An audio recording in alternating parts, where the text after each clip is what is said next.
The rise and fall of Curly Bill Brocius, the Wild West's most feared gunslinger. Have you ever wondered about the true story of the Wild West's most feared gunslinger?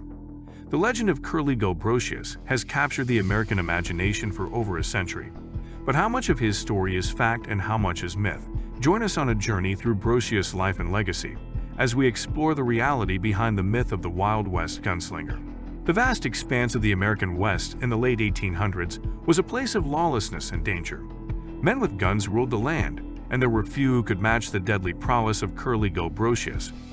Born William B. Brocius in 1845 in Missouri, he would go on to become one of the most feared and notorious gunslingers of the era.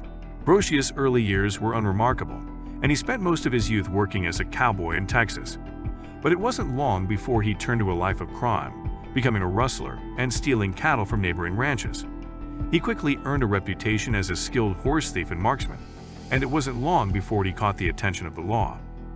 In 1871, Brocius was arrested and convicted of stealing cattle. He spent several years in prison before being released, but he quickly returned to a life of crime. This time, he graduated from rustling to full-blown outlawry, joining up with a gang of robbers and thieves. It was during this time that Brocius earned his nickname, Curly Bill. The story goes that he was once caught in the act of stealing horses and was nearly lynched by a group of angry ranchers. He managed to escape by shooting his way out of the mob, and it was said that his curly hair was the only thing that saved him from being recognized and captured. With a growing reputation as a deadly gunslinger, Brocius soon became one of the most feared men in the West. He was known for his quick draw and his accuracy with the pistol, and he had a knack for getting out of tight situations. He was also said to be a charismatic and likable man, with a talent for making friends and winning over even his enemies.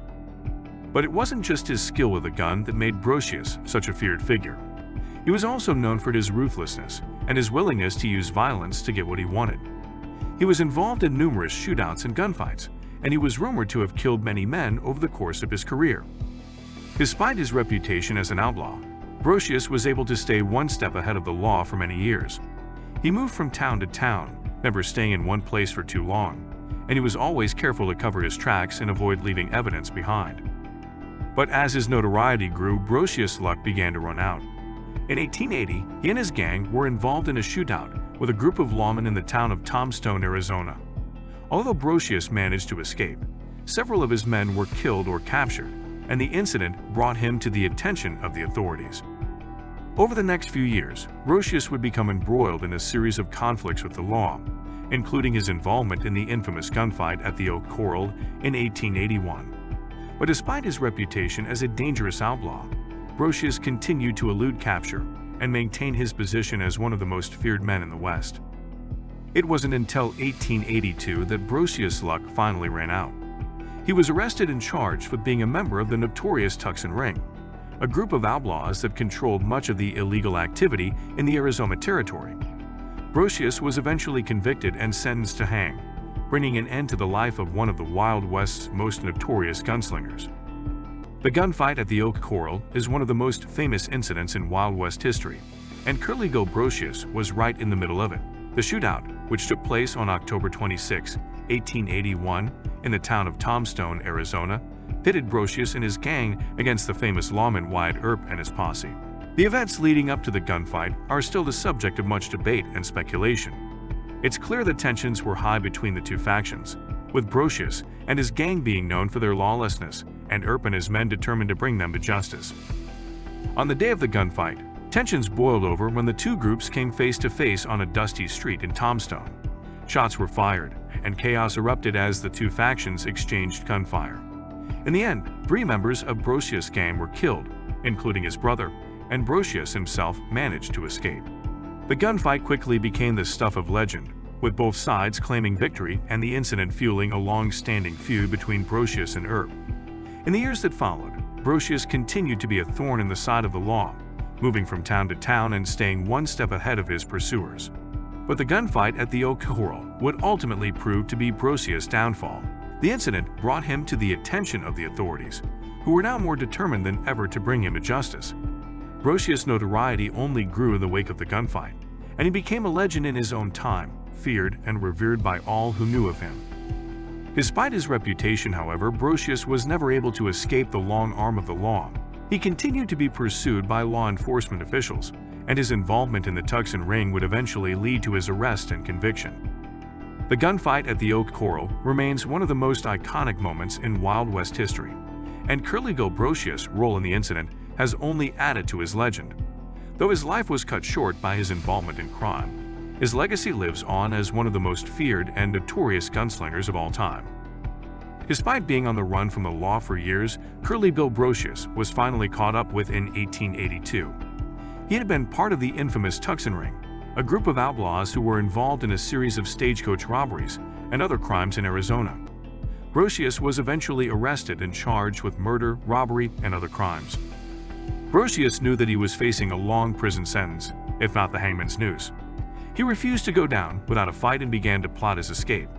He was being held in a small jail in Tombstone, and he knew that his only chance for freedom was to overpower the guards and make a run for it. On April 13, 1882, Brocius made his move. He managed to break free from his cell and overpowered one of the guards, taking his gun and using it to shoot his way out of the jail. Brocius fled into the streets of Tombstone, pursued by a posse of lawmen and citizens. The chase lasted for several hours, with Brocius managing to stay one step ahead of his pursuers. He was a skilled horseman and had a deep knowledge of the surrounding terrain, which allowed him to evade capture for as long as he did. But the law eventually caught up with Brocius, and he was forced to make a stand.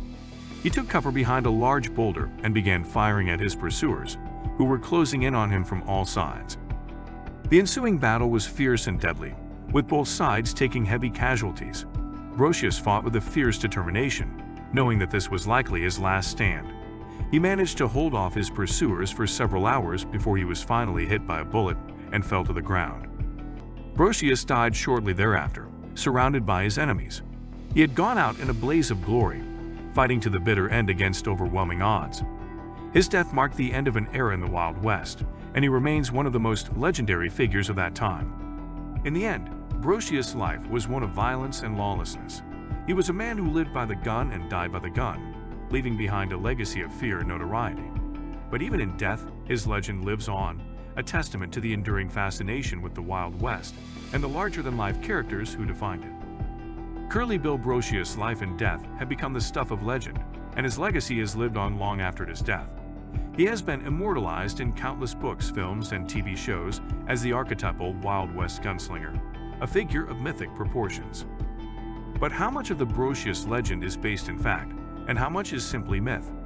The truth is likely somewhere in between.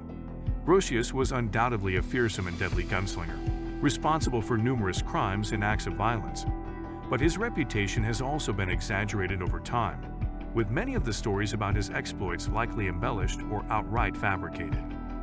In the years since Brocius' death, the image of the Wild West gunslinger has become deeply ingrained in American popular culture.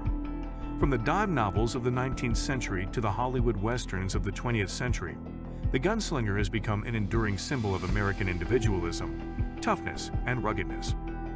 But the reality of life in the Wild West was often far different from the romanticized image that has been perpetuated in popular culture. It was a time of lawlessness and violence, where justice was often meted out by the barrel of a gun. The gunslinger was not a hero, but rather a symptom of a larger societal problem. In the end, the Brocius legend may never be fully separated from the reality of the man himself, but his story serves as a cautionary tale of the dangers of violence and lawlessness, and a reminder that even the most notorious figures of history are still human beings, with all the flaws and contradictions that come with that. That's it for today. If you enjoyed this video and want to see more content like this, be sure to like and subscribe to our channel. Thank you for watching.